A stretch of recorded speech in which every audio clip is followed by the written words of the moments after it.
तो आज मैं आप लोग को क्लास बी पावर एम्पलीफायर के बारे में बताऊंगा। क्लास बी पावर एम्पलीफायर क्या होता है, ठीक है। हम लोग क्लास ए पावर एम्पलीफायर देख चुके हैं, अब हम लोग पढ़ेंगे क्लास बी पावर एम्पलीफायर। देखिए कहता है the power amplifier in which output signal is obtained for half cycle of the input AC signal is called class B power amplifier. यानी एक ऐसा पावर एम्पलीफायर जिसमें आउटपुट सिग्नल जो है वो इनपुट एसी सिग्नल के हाफ साइकिल के दौरान प्राप्त होता है। यानी इनपुट एसी सिग्नल जितना है उसके ओनली हाफ साइकिल के दौरान यदि आउटपुट मिलता है तो उस एम्पलीफायर को हम लोग क्लास बी एम्पलीफायर कहते हैं, क्लास बी पावर एम्पलीफायर।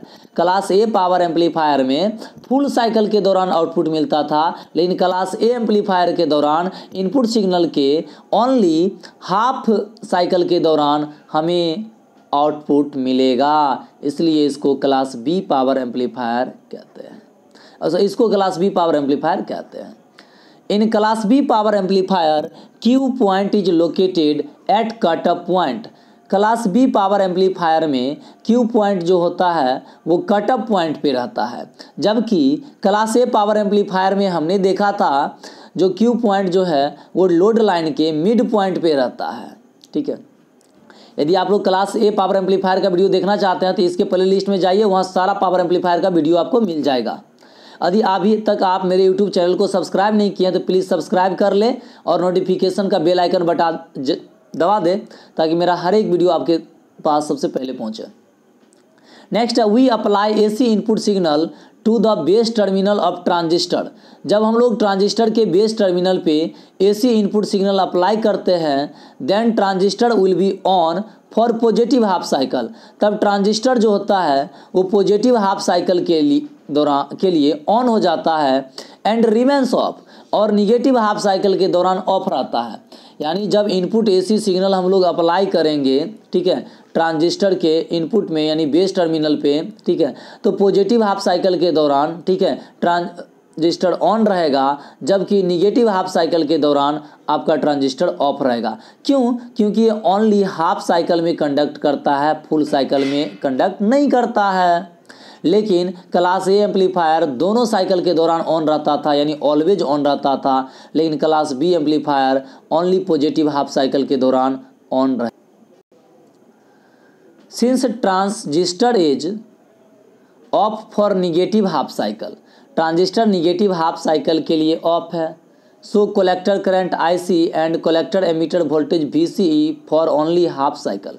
अब भाई यदि निगेटिव हाफ साइकिल में ट्रांजिस्टर ऑफ स्टेट में है और ओनली पॉजिटिव हाफ साइकिल में ट्रांजिस्टर ऑन स्टेट में है, इसका मतलब तो साफ है जो आउटपुट करंट आईसी और आउटपुट वोल्टेज यानी वीसीई जो आपको सिर्फ पॉजिटिव हाफ साइकिल के दौरान मिलेगा, निगेटिव हाफ साइकिल के दौरान न कोई आउटपुट करंट मिलेगा, न ही आपको आउटपुट वोल्टेज मिलेगा।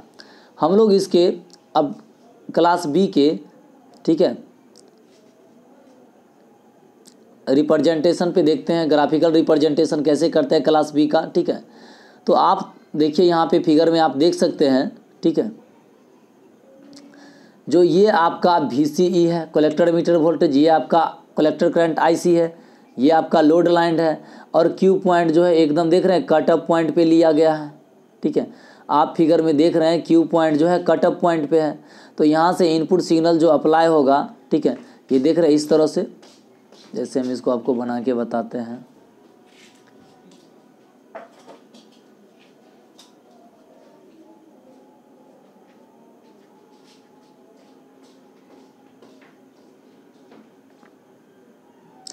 ये मान लीजिए VCE है, ये IC है,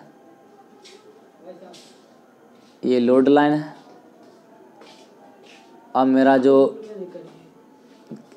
क्यू पॉइंट होगा वो कहाँ पे होगा, कट ऑफ पॉइंट पे होगा, तो इनपुट जो अप्लाई करेंगे कहाँ होगा, यहाँ थोड़ा, यहाँ इस तरह से इनपुट अप्लाई करेंगे।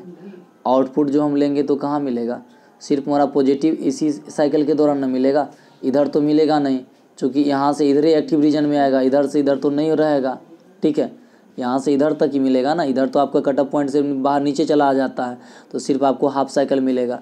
और इसी तरह से आपका आउटपुट करंट यदि लेना चाहे तो इस तरह से आप बढ़ाइएगा यहाँ से, ठीक है, तो सिर्फ आपको पॉजिटिव हाफ साइकिल के दौरान मिलेगा, ठीक है। चूँकि आउटपुट वोल्टेज जो है 180 डिग्री से फेज शिफ्ट होता है, इसलिए मैंने फेज शिफ्ट दिखाया है। आप यहाँ डायग्राम पे देख सकते हैं, ये आपका इनपुट करंट है और ये आपका आउटपुट वोल्टेज है और ये आपका आउटपुट करंट है। यहाँ पे देखिए डिस्टॉर्शन होता है, वो हम आगे इसको दिखाएंगे। यहाँ पे जो सीधा एक छोटा सा हम लकीर दे के यहाँ पे देख रहे हैं, एक लाइन दे के छोड़े, ये डिस्टॉर्शन दिखाए हैं।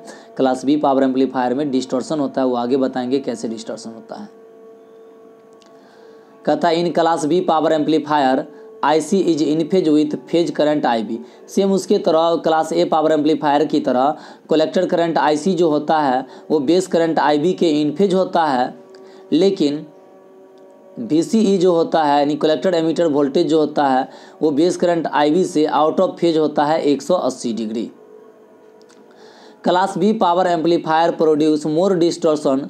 क्लास बी पावर एम्पलीफायर जो है बहुत ज़्यादा डिस्टॉर्शन उत्पन्न करता है, बिकॉज क्योंकि आउटपुट जो होता है ओनली पॉजिटिव हाफ साइकिल के दौरान प्राप्त होता है, नेगेटिव हाफ साइकिल में नहीं प्राप्त होता है, इसलिए डिस्टॉर्शन ज़्यादा होता है। To eliminate distortion in class B amplifier, class B power amplifier में डिस्टॉर्शन को एलिमिनेट करने के लिए, हटाने के लिए हम लोग 2 ट्रांजिस्टर कन्फिगुरेशन का यूज करते हैं। We use 2 transistor configuration. It is called class B push pull amplifier. जब हम लोग 2 ट्रांजिस्टर कन्फिगुरेशन यूज करते हैं और डिस्टॉर्शन को एलिमिनेट करने के लिए, तो उसको हम लोग class B push pull amplifier भी कहते हैं।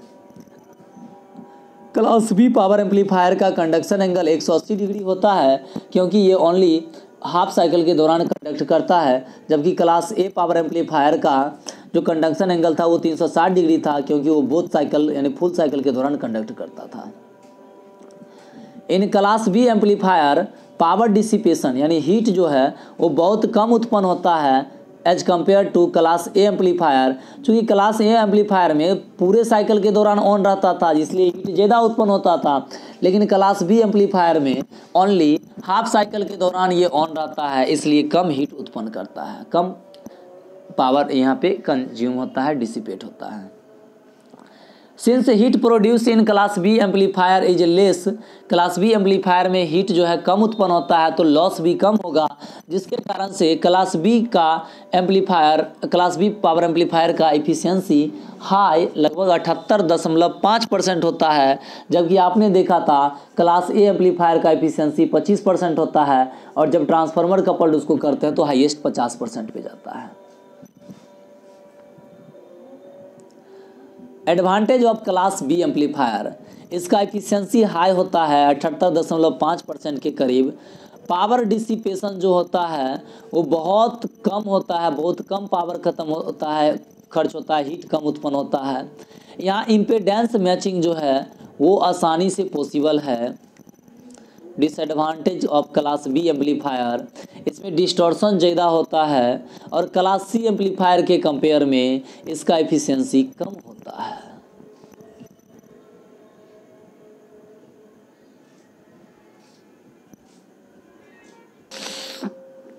चलिए अब हम लोग देखते हैं क्रॉस ओवर डिस्टॉर्शन जो है क्लास बी एम्पलीफायर में कैसा होता है। कहता in class B amplifier Q point is set at cut off region. Class B amplifier में जो क्यू पॉइंट होता है वो कटअप रीजन पे सेट होता है। Transistor can inter in active region when base emitter junction is forward bias. Transistor जो है एक्टिव रीजन में तभी इंटर करेगा जब उसका base emitter junction forward bias में होता है। Emitter junction is in forward bias when input signal is greater than cut in voltage. कहता है एमीटर जंक्शन फॉरवर्ड बायस में तभी होता है जब इनपुट सिग्नल जो होता है वो कट इन वोल्टेज से ज़्यादा होता है, ग्रेटर होता है। Cut in voltage is 0.3 volt for germanium. Germanium के लिए कट इन वोल्टेज यानी ब्रेकडाउन वोल्टेज 0.3 वोल्ट होता है और सिलिकॉन के लिए 0.7 वोल्ट होता है। इससे ज़्यादा वोल्टेज यदि इनपुट में अप्लाई किया जाएगा तभी वो एक फॉरवर्ड बायस में आएगा। When input signal is less than cut in voltage, जब input signal cut in voltage से कम होता है then transistor remain in off state, तो ट्रांजिस्टर ऑफ स्टेट में रहता है, रिवर्स बायस में रहता है। So output current IC is zero, इसलिए आउटपुट करंट IC जो होता है उस दौरान जीरो होता है। The output signal is distorted near the zero crossing, zero crossing के टाइम में, यहाँ पे जब आउटपुट करंट आपका जीरो रहता है, यहाँ पे जो आपका आउटपुट सिग्नल आता है वो थोड़ा डिस्टॉर्टेड होता है। So it is called cross over distortion, इसलिए इसको हम लोग क्रॉस ओवर डिस्टॉर्शन कहते हैं। क्योंकि आउटपुट सिग्नल जो है वो जीरो क्रॉसिंग के टाइम पे डिस्टॉर्टेड होता है, बाधित होता है, इसलिए इसको क्रॉस ओवर डिस्टॉर्शन कहते हैं।